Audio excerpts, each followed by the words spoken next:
Déballage de la housse de protection pour iPhone 6 ou 6S de chez Switch Charger. Ah, c'est pas facile, hein, c'est un peu comme je suis passé chez Shosh.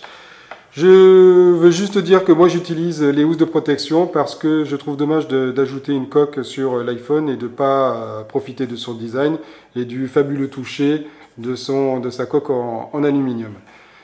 Mais c'est vrai qu'on trouve sur les sites d'accessoires téléphone, on trouve de moins en moins de housses de protection et c'est pas facile d'en trouver. Visiblement, je dois être un des derniers à utiliser ce type d'accessoire. À l'arrière de la boîte Switch Charger, il y a un gabarit qui indique quelle taille il faut prendre. Est-ce qu'il faut prendre un S, un M, un L? Et si on place l'iPhone 6 à l'arrière, bien, on voit que ça correspond parfaitement. C'est parfaitement sa taille. Alors qu'en est-il en réalité?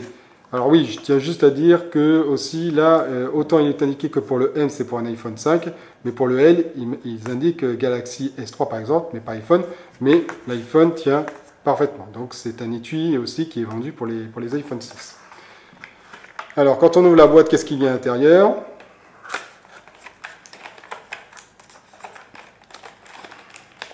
Il n'y a pas de mode d'emploi. Heureusement, c'est écologique, hein. On a évité ça de mettre un papier supplémentaire. Donc voici le produit. Il se présente comme ça. Et d'entrée, on voit que c'est quelque chose qui a une très bonne finition. J'avais aussi un étui précédemment et qui n'était pas cousu ou c'était collé. Et il a duré moins d'1 an. Et là, je pense que cette finition-là va durer plus longtemps. Chose très pratique, il a un clapet aimanté. Donc voilà, c'est beaucoup plus facile qu'un scratch, ça se retire plus facilement et ça ne se déchire pas comme s'il y avait un velcro. Et à l'intérieur, il y a un étui de protection en plastique. Voilà, alors, cet étui dispose d'un système qu'ils appellent Autolift. Alors qu'est-ce que c'est? Eh bien, quand on met le téléphone à l'intérieur de l'étui, qu'on le referme et qu'on l'ouvre de nouveau, le téléphone surgit. Voilà, donc c'est assez pratique puisque ça permet d'attraper facilement son téléphone.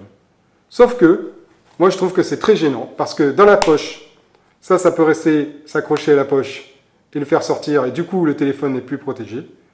Et puis, si vous êtes très joueur, vous mettez le téléphone à l'envers, hop, voilà. Ça évitera que j'ai eu peur en le faisant, mais bon, voilà ce qui peut se passer. Donc, moi, ce que je vais faire, c'est que je vais couper ce système, parce que ça ne me plaît pas.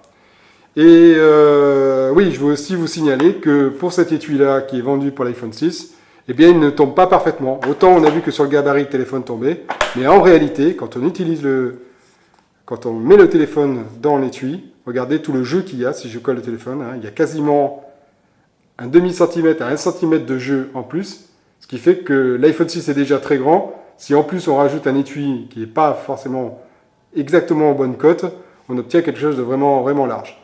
Bon, pour le prix que je l'ai payé, c'est moins de 20 €, je ne vais pas le renvoyer, j'ai décidé de le garder. Mais peut mieux faire encore, chez Switch Charger, ils peuvent mieux adapter le gabarit de leur étui au téléphone et surtout enlever ce système qui, à mon avis, est un système trop dangereux parce que le téléphone risque de sortir tout seul. Et moi, ce que je vais faire, c'est carrément, je vais prendre un ciseau, hop, je vais aller dedans, chercher l'élastique intérieur et le couper. Mais enfin, je le garde quand même parce que c'est quand même un bon étui de protection bien fini et ça évite quand même de donner des coups lorsqu'on transporte dans un sac ou dans la poche d'un jean.